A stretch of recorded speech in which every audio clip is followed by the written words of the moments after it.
Hello everybody. So I am recording this video because I am going to be talking to my dad, my biological dad, for the first time in 38 years. So it's kind of a big deal right now. Freaking out. My eyes are puffy because I've been emotional and crying and just have these different feelings of emotions. I mean, I don't even know how to put them in words, what I'm feeling right now.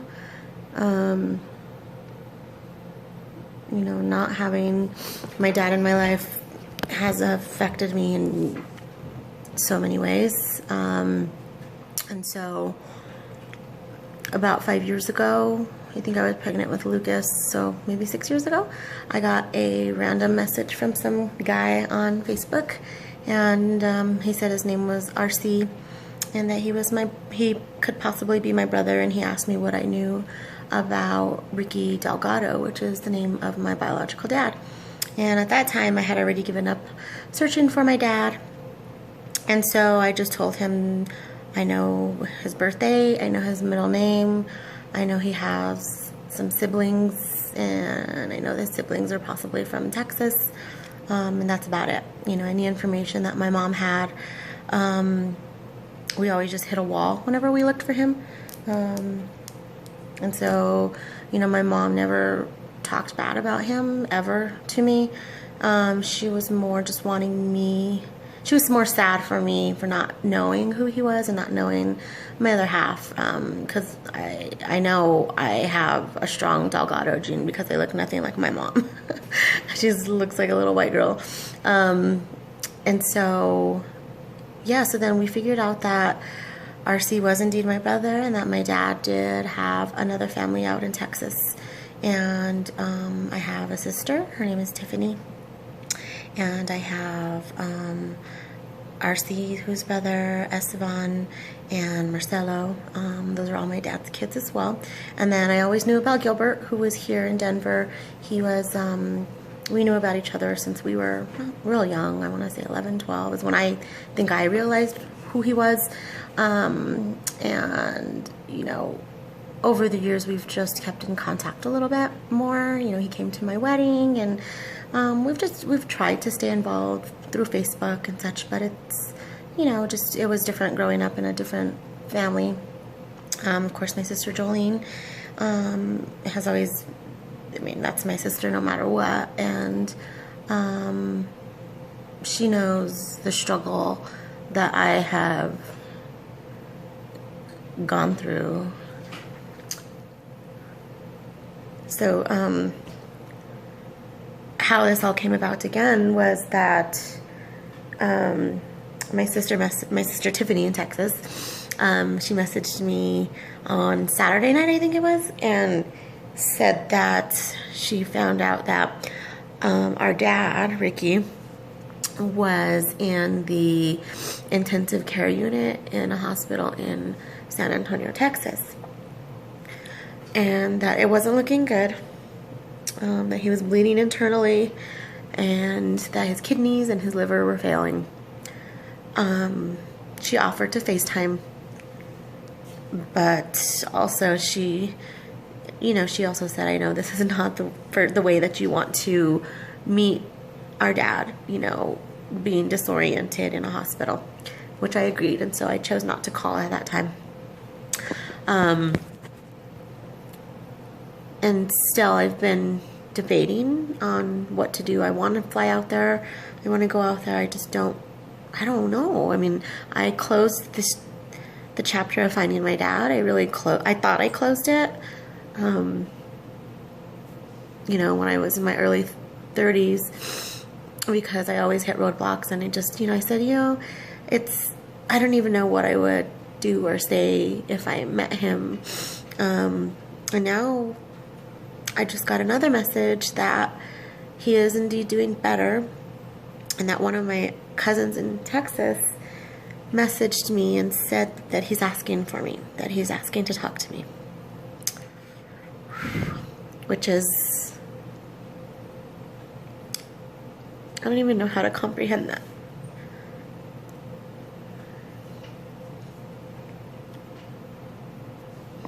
You know, not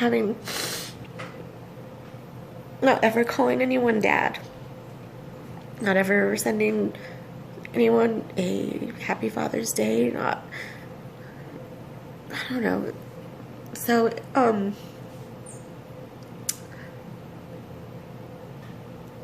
yeah, a lot of different emotions right now.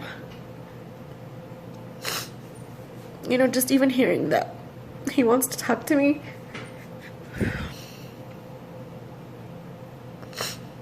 Just brought up a lot of pain, I guess. You know, it's kind of like, well, why after 38 years now? And so that's where I'm at right now. I told them I would call them about a half an hour ago, and I don't know if I'm ready. Because he's still in the hospital.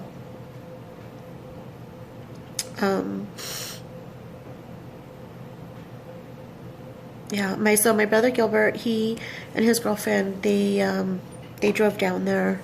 They just arrived in Texas this morning, and we've been on Messenger together. And you know, of course, I'm feeling all this anxiety and nervousness for him too, because he's never met him either. And yeah, he got to meet him today. He was posting pictures. Well, Tiffany was posting pictures of them in the hospital and talking to our aunties and uncles and cousins, and yeah, I don't even, again, it's something, I can't even describe the feeling that I have right now, because I'm crying, but it's feelings of, kind of feel sorry for him, because he wasn't close to any of his other kids. If I didn't mention that before, he did leave that family as well, and didn't create any type of bond with them, and so he's really estranged from all of his kids, which I think there are 7 of us, which makes me sad for him. You know, I wonder what kind of life he's lived alone. You know, he's a drinker. It just makes me sad.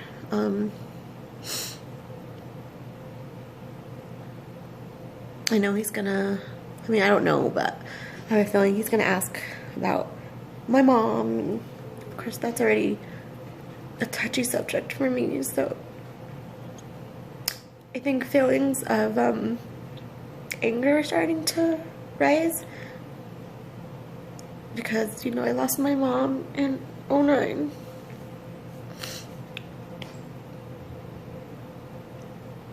And there's a possibility I'm going to lose, you know, the other half of my DNA now, because, I mean, I don't know, from what I heard, he wasn't doing well. I don't know, but now it sounds like he's doing better, so it's just such, I haven't been able to stop crying since Saturday, I guess, and I didn't think I would be this emotional, because I don't know him, but I am.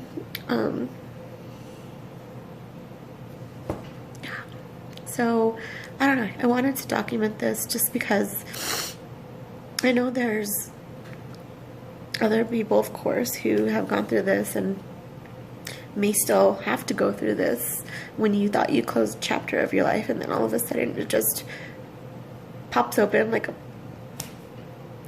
a pop-up book. Because, I mean, along with me learning I have, you know, other siblings in Texas, my dad also has, I'm learning that my dad also has 10 brothers and sisters out there. So I have aunts and uncles and cousins and sides of my family that I've never met.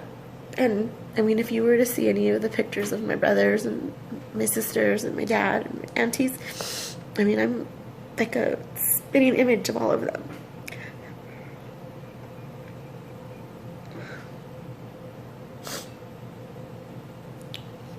So, think I'm gonna give him a call. I'll record that too because I'm interested to see what that's gonna be. I'm gonna do a video call. Maybe, I don't know if I'm gonna do a video call. I look like a mess. But I know I'm gonna call and I'll document it. But wish me luck. I'll start recording in a second. Okay, I'm back. I'm freaking out right now.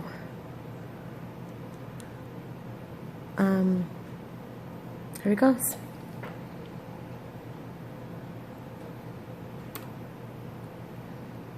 It's ringing.